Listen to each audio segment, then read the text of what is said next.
My name is Kim Shea from Shea Companions. In this segment, I'd like to talk about dementia activities for women. Just some quiet activities that really aren't going to require too much effort on your part and not clean up at all. One of the things I've noticed that women with dementia, particularly advanced dementia, like to do, but any level is fine, is to fold. If you keep a basket close by that has interesting scarves or napkins in it, and don't fold them, just keep them in the basket nice and loose. And you can hand the basket to them and you can say, could you please fold these for me?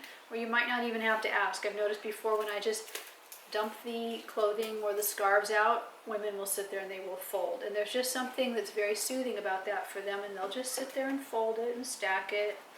And it's just getting things organized. And this might not seem like something that's very fun to you, but it probably makes them feel like they're contributing because they're cleaning up a mess. And contributing is important. It's a very important thing to help them feel like they have value and purpose. I had a mother-in-law who was Chinese, and one day she came to visit. She had dementia, and I wasn't really sure where it was and what stage, but I set out some chopsticks on the table for her because we were about to have dinner, and the chopsticks were rainbow colored. And I said, could you set the table? And she went over to the table, and she didn't seem to follow with setting the table anymore, but she knew that the chopsticks were out of order and they weren't matched up by color. So she stayed in her mental zone and just sorted those chopsticks, matching them up to a way that made sense to her. And finally she had them all organized and she was done. That was the end of the task for her. But that was something that gave her some purpose and some comfort at that time. So you could do that too. Maybe you don't have chopsticks, but you could take some threads. You could take threads that are in all different colors and set them out. If you're worried about the threads coming unraveled, you could take a little bit of glue, put some glue on the thread to glue the loose end down so that doesn't become a problem if you're worried about that. And again, you can just put the threads out and say, could you please sort those for me? You could do the same thing with a basket of yarn, with skeins of yarn. You could do it with spices in a box. You could have a box and you could have different spices down and say, could you please organize these for me? And they may just stack them. But organization is something that is a nice activity, and it's a quiet activity. So you could use those kinds of activities if, for example, they're having the sundowning, or if you just need some time. Perhaps you're cooking dinner. They could sit at the kitchen table while you're cooking and they can sort things, and how it would be just very quiet for them where they can just focus on that one activity.